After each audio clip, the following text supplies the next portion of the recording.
maagos yan, no? Papagusin na lang natin. Pagka nilakas yun, napupuno nyo yung loob na yun, ano? Ano po? Pag nilakas, napupuno. Itodo mo nga. Todo. Todo.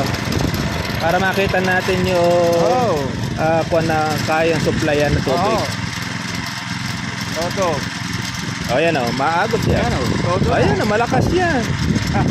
Oo, kayang-kayang. O yan, pag yan naagusan yan, magiging ganyan yan, o. Ganyan yan? Oo. Pwede. Kaso patay yung uno daw natin, Michael. Wag na daw yung uno.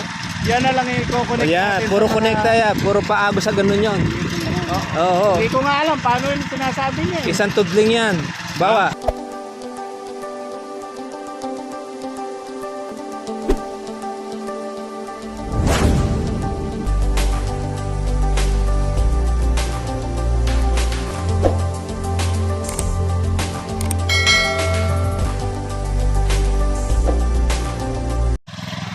Ayan, o, yung machinery pang araro. Ayan, di na kailangan ng kalabaw.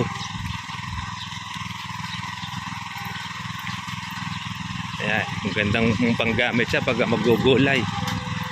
Katribya. Kompleto pala ng gamit si Sir.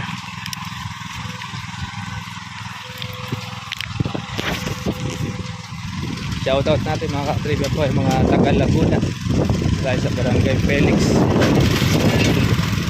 Victoria, Laguna. Turo natin po yung paggawa po ng kanal sa Calamansi.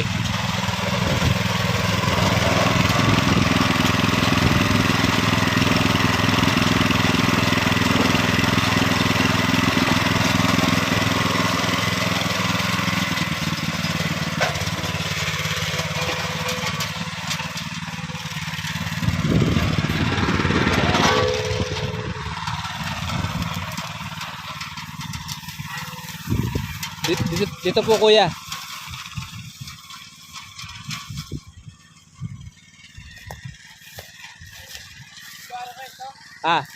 Dito sa Calamansi.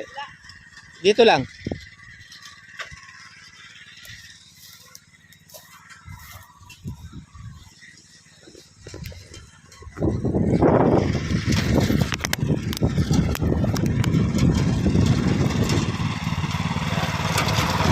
Ito po kaya guguhitan natin. Mula dito patiretso doon. Isang linya.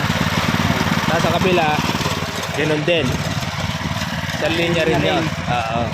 Kahit dalawang paraan. Parang gagawa tayo ng kanal. Opo, daanan ng tubig.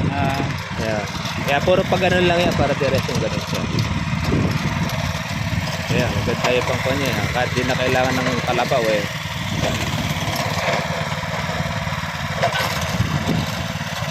Kailangan pala dyan medyo malambot ang lupa, ano? Dahil matigas eh. Oo, matigas eh, ano? Siguro tubigan muna. Matigas pa lupa eh. Pero for the meantime, pwede na rin yan. Susundan na lang ng kuwan. Parang pala. Parang guhit.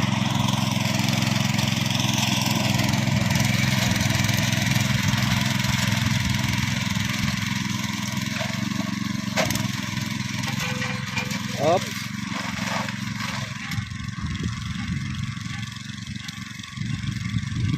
Kailangan nyo may mga hose na kuha na yan eh. Dapat basa lupa.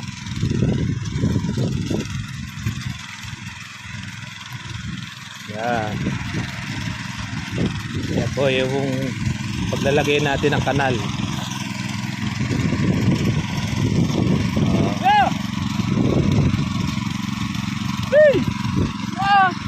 Wala ka muna dyan. Wala ka muna.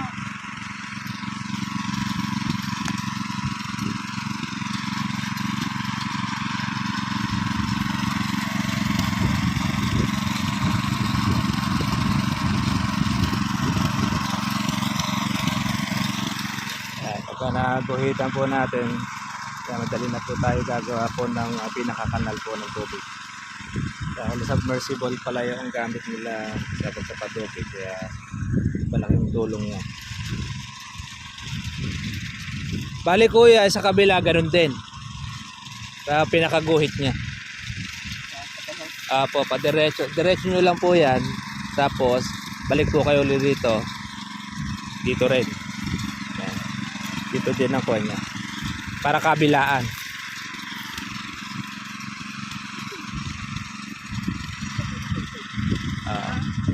Lahat ng kuha ng kalamansi. Diretso lang po nyo. Diretso.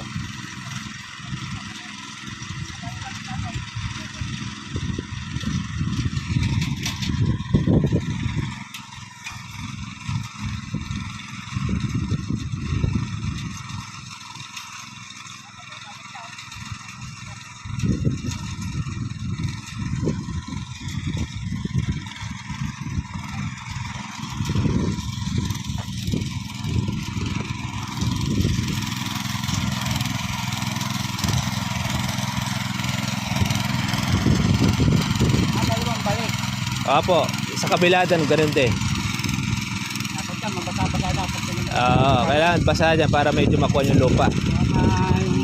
Matigas matigas ang lupa eh. Para maganda ang pagkaararo niya. Kasi yung pakakahukay niya. Oo, yung hukay niya. Diretso. Kailangan kuya, kuhan. Basahin muna. Babasahin.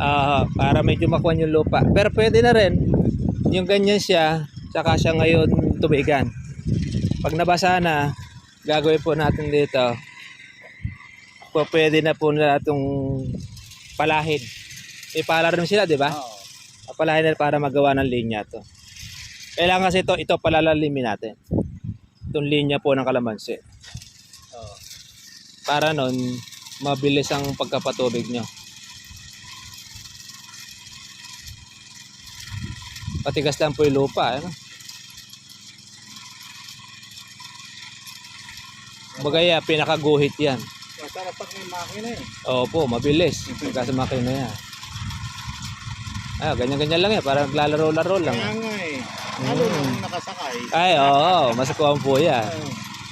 Mas kinhawa nga yan. Yung sa inyo na yan. Basahin mo! Ano mo?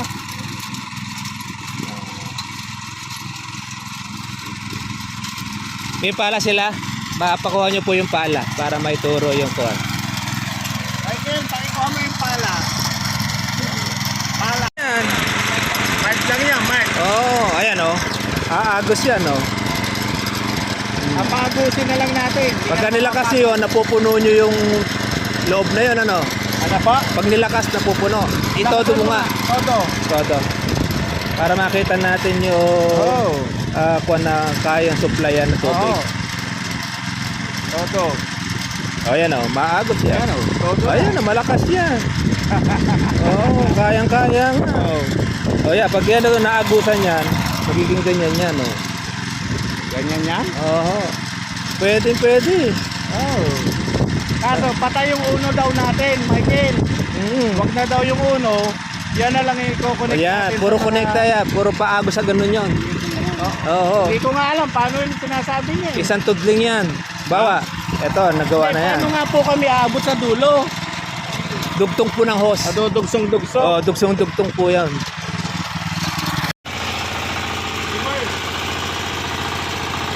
May cambio rin, ano. Tapos sa dami ng mga itim eh. Talaga ano siya, Yung malinis talaga. trabaho kaya. Maararo niya. Ay naman yan, napapasok ang kalamansi. Kaya niya pasukin. Kaya nga yung sinasabi niyo kung hindi lang to sira. Ginawa nga to pang Dalawang nasan yung dalawang ganito sa sana yung talim. Yung dalawang panghukay na ganon. Pang kanal. Yan. Parang style rotovator. Didikit ko lang dito yan. Pag-drive ko lang ganon, kanal na eh. Ayun ang maganda. Siya nga yung Iyon ang gawain. yung kanilang Na yung gear. Oh. Ibig sabihin, bubuksan yan. Parang ganon. Eh, iniintay ko lang yung Yung mismong magawa. Oh. bago lang ano. Bago, December 6 na. December 6 lang. Nung binili ko to, doon ako na-aksidente. Ah, kayo ang mismo nabinyagan, ano? Sayang, ano? Nangyari dyan. Kalaki nga ng Pag makina. ganon, hindi ko alam paano ko tumalsik ng palabas na ganon. Paglabas ko ganon, dito na ako. Yan ang nakakuha sa inyo. Hindi, yung May talim. Oh, Ah, yung bakal ang Oo. nakakuha sa inyo. may ikot. May ikot, Oo. yun, na kinain yung Oo. kuha ninyo. Kaya okay siya eh. Hindi siya yung sabi. Oo. Mahal-mahal. Hindi kasi yung number of hours mo na Yung trabaho siya. Baga, lupa. kaya na niyang trabahuhin. Yes. Oh, makakaminas nga naman kayo sa upa-upa. Basal ng lupa. Wala. Cultivate. Cultivate. Oh. Yun Oh, tapos ang naging kuha lang nyo rito, yung parang style tataob. Kaya kayo bumaba. Kasi kaya kailangan dapat pag tumira ka ng kunyari, titira ka Oo. ng ganun, dapat pa-clear mo ng Oo. Pag di mo nakita kasi yung hukay. Sinasabi yung gantong kalaking gulong na kahit na Oh, yung traktora. kahit na tricycle, kahit Oo, na ayun, pa pwede nga. kahit anong tuod nun, walang problema. Eh dito, may chance ka. May chance kasi talaga kasi maliit lang yung gulong niya eh. Pangkuwalan talaga ito, parang pangpatag. Yun ang ano siya. Pag nakakuha kayo ng mga piyakuan, hindi pa pwede. Michael! Gusto mo, diligan mo muna. Ayan o, malakas ang tubig oh. Kayang-kaya niya makapagkuhan ito. Magpatubig. Ayan po. Kunin niyo po isang hose. Turo ko sa inyo paano pagdudugsong niya. Meron naman, kaya naman. May elbow pa tayo, no? Hindi, kahit may butas. Kahit di na po may elbow. Ah, ganun, sir? Oo. Basta meron lang kayong gomang pantali. Ito yung kumain sa pako. Ah, ito. Ayan. Ah, grabe pala. Ay, kakainin niya. Matalim eh. Oo. May pair pa ako yun. Oo. Ayan, marami palang itlog yan. Oo. Araw-araw yan, sir. Halos 80 to 85%. Na sa itlog niya. Opo. Ano? Sa 1,000 may 850 ka. Oo, na itlog. Oo. Dami palang kuha niya. Yan, Ang sir. kuha lang po nito, yung sa pagpapakain. 2 times a day lang. 2 times a day. Oo. Oo. Gano'n po katagal inaabot itong mga kuha natin na ito? Magsimula sila mag-start ng itlog, 2 years namin alagaan bago ipang. 2 years. Kaya matagal pala itong kuha na yun, ano? Oo, matagal pala sa Yung pakikinabangan. iba, 18 months lang, pero sa amin, hanggat nababayaran pa yung feeds niya. Pwede naman. Pwede siya. Oo. Oo. Kasi naglulugon. Kaya nga, Bigyan mo siya ng kailangan niya. Para kalamansi din. Opo, Oo. nagbibigay siya ng kuha eh. Pag yan ganyan, wala Sustento eh. buntot. Mm. Ano ang balahibo? Lulugon. Pagkakain lang, vitamins lang. Hindi po, Stage lang yun. pagka po mainit, di naman siya naapektuhan. Wala po sir, walang apekto. Walang apekto ang Pati kuha po niya. Pati po ang pagyuhan. Hindi siya Okay lang naman, okay lang naapektuhan. Hindi siya sir katulad ng itik, very sensitive. Sensitive. Kaya umayaw ako sa itik. Mahirap kasi ang itik din, ano? Ayun, ang lalaki ng kawan niya. Kaya ko kayo bigyan ng costing niyan. Ang ganda. Kaya niyo kung bigyan ng costing ng kalamansi. Yan. Yan, sa manok, expert naman kayo dyan.